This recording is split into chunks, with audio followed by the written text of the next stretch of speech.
कूटने का इच्छा है आ जाना, कूट दूंगा, पता भी नहीं चलेगा किसने कूटा।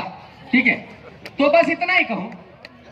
आज इतना पवित्र समय है यहाँ, मेरे को बोला गया था यार मैं कौन से विषय पर बोलूं, मेरे पास तो हजारों विषय है, किसी भी विषय पर बोलूं, लेकिन मेरा सबसे बड़ा विषय राजनीतिक है। मैं राजनीति पर ही अधिकतर बोलता हूं। एक शब्द रह गया, अहिंसा परमो धर्म। हमारी ये जितनी माता बहनें बैठी है ना, जो तुम्हारे साथ अत्याचार होते हैं ना, उसकी जिम्मेदारी तुम्हारी है, तुम ही हो उसके गुनहगार, ये बेटियां नहीं। इनके साथ अत्याचार नहीं हो सकते क्योंकि इन्होंने स्वयं की रक्षा करना सीख लिया, सनातन को समझ लिया। और आप लोग टीवी चालू करते हैं, स्टार प्लस आता है, एक एक औरत के, समझ गए ना, यही दिखाया जा रहा है और तुम उसे बड़े चाव से देखते। सास भी कभी बहू थी, अरे वो थी, तू भी होगी, क्या देखने की आवश्यकता है। तो देखना है तो सनातन की परंपरा को देखो।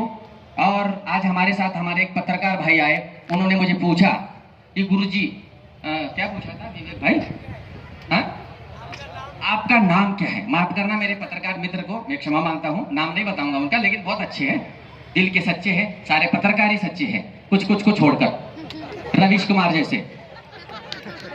तो उन्होंने मुझे पूछा गुरुजी आपका नाम क्या है। मैंने कहा गूगल सर्च कर लो, गूगल मेरा आईडी बता देगा। और वाकई में, हाँ, तुमको लगता है कि ये कौन है सूर्य सागर, तो बड़े कांड निकलेंगे मेरे। कांड मतलब वो कांड नहीं, हाँ, राम रहीम फलाना रहीम, वो नहीं। राम रहीम में भी रहीम आ ही गया, रहीम किसी का नहीं होता, तुम्हारा घंटा हो जाएगा, सॉरी माफ करना। तो इतना याद रखिए, अगर आज आप महाकाल का आशीर्वाद पाना चाहते हो हृदय से, सच्चे मन से, और अगर सच्चे मन से यहाँ बैठे होगे तो आपको एक कसम लेनी होगी, जैसे ये लोग लेते हैं कसम, नीली चड्डी वाले, समझ गए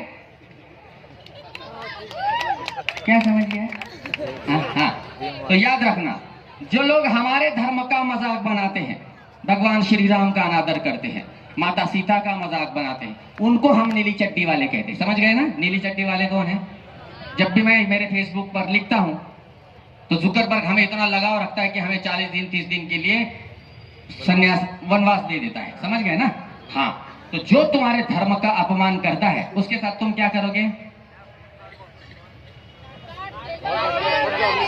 काट देंगे, पुलिस वाले उठा के ले जाएंगे, है ना।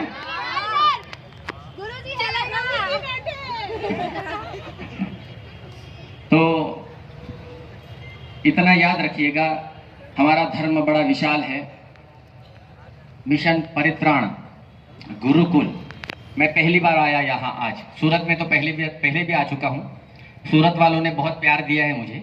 सूरत वालों को वैसे भी मुझसे बड़ा डर लगता है, हमारे लोगों को, हाँ, तुमको नहीं। डर किसको लगता है, जिनके मन में कहीं चोट होती है, कहीं पाप होता है, डर उनको लगता है। तुमको डर है मुझसे, अगर डर हो है तो मुझे मत डरा देना, डर नहीं है तो गुरुजी को ही डरा देंगे हम, है ना। नहीं तो पहली बार मैं आज हमारे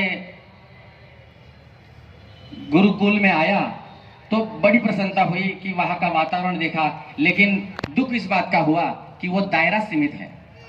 यहाँ पर पंडाल में कितने सारे लोग बैठे हैं, हमारी कुछ बेटियां ही है जहाँ पर 20-25 बेटियां जहाँ पर प्रशिक्षण दे रही है, लेकिन क्या तुम लोगों को ये नहीं लगता कि उसका दायरा बड़ा होना चाहिए। बाबाओं के दरबारों में तो बड़ी बड़ी संख्याओं में जाते हो तुम, वहां तो बड़ा चंदा देते हो।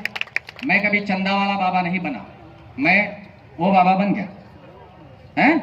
तुम खूंखार बाबा, मैं तुम्हें खुद ही बोलता हूँ मेरा परिचय, खूंखार बाबा तुम गूगल पर डालो, यूट्यूब पर डालो, तुम्हें खूंखार बाबा को उन्हें पता चल जाएगा। और ये शब्द देने वाले ये जिहादी है, 2 टके के कीड़े। 1947 में जब देश आजाद हुआ, 1947 में जब देश आजाद हुआ, हिंदुस्तान का और पाकिस्तान का जब हिंदुस्तान का विभाजन, हिंदुस्तान का एक पिल्ला निकला बाहर, पाकिस्तान, जो मुसलमानों का था, हिंदुओं का हिंदुस्तान। फिर भाई हमारा हिंदुस्तान है या मुसलमानों का काम क्या है। हमारे मुसलमानों को बड़ा बुरा लगेगा, वैसे लगता ही है उनको। वो देखते हैं मेरे पास रोज ऐसी 2, 4, 5 धमकी आती है, एक को गोली से उड़ा देंगे, एक को तो अभी तो मैंने को बोला भरूच में निकलेगा तुझे बम से उड़ा देंगे, बोले तेरा बम फुस हो जाएगा, तेरा बम मेरे पर काम नहीं करेगा। और अगर तुम्हें गोली मारनी है मुझे, तो मेरा चैलेंज है, मेरे आंखों में आंखें डाल करके बंदूक लेकर के मत आना, इसका अर्थ समझ जाना। मेरे आंखों में आंखें डालना ही नहीं तो गड़बड़ हो जाएगा। तो साथियों इतना याद रखिए, अपनी बेटियों को वीरांगना बनाओ, टिकटॉक की नचनिया मत बनाओ। हम कई बार बोलते हैं, शब्द बड़े कड़वे होते हैं, मजबूरी है, बोलना पड़ता है, इसलिए बोलना पड़ता है। मेरी तो कोई औलाद ही नहीं, मैंने तो कोई तुम लोगों को जन्म नहीं दिया है, लेकिन धर्म गुरु धर्म पिता से बढ़कर होता है ना। अगर तुम आते हो, तुम्हारा पापा भी आएगा, उसका पापा भी आएगा, वो ऊपर गए हुए भी नीचे आ जाएंगे तो चरणों में झुकेंगे, अर्थात तुम्हारा वो धर्म पिता से बढ़कर तुम्हारा धर्म गुरु हो गया। तो मेरी बातों को तुम्हें बुरा लगेगा? लग भी गया तो क्या कर लोगे? तो मेरा बहुत बहुत आशीर्वाद, ज्यादा समय नहीं लूंगा। हमारे और सन्यासी मित्र बाकी है, वो भी बोलेंगे।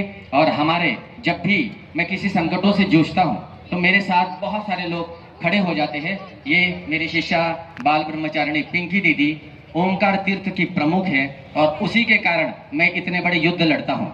वो अपना संभाल लेते हैं, मैं बाहर जाता हूँ। किसी को लगता है कि हम क्या करते हैं, किसी का छिपता है, किसी का छपता है। हम कुछ छपाते हैं, कुछ छिपाते हैं। अब इतना में समझ लीजिए, अगर छिपाने वाली बात अगर छपाने लगे तो फिर रोज नए नए मुकदमे बनेंगे। और तुम्हारे बेटियों का, तुम्हारे बच्चों का भविष्य अगर हमें सिक्योर रखना है तो हमें कुछ तो करना पड़ेगा। तो आज जो हमारी बेटी ने यहाँ पर ये शौर्य गाथा रची है, मैं चाहूंगा यहाँ पर बैठी हुई हमारी सारी माताएं भी उसी प्रकार अपनी एक नई गाथा रचोगे क्या? पर बुढ़ापे में हड्डियां नहीं जुड़ती, ठीक है? आज से आपको, अरे भगवत गीता है ना, वो देवता है। मैं जैन धर्म का अनुयायी हूं, धर्म के आधार से मैं जैन धर्म का अनुयायी हूं, इसीलिए मैं निर्ग्रंथ रहता हूं।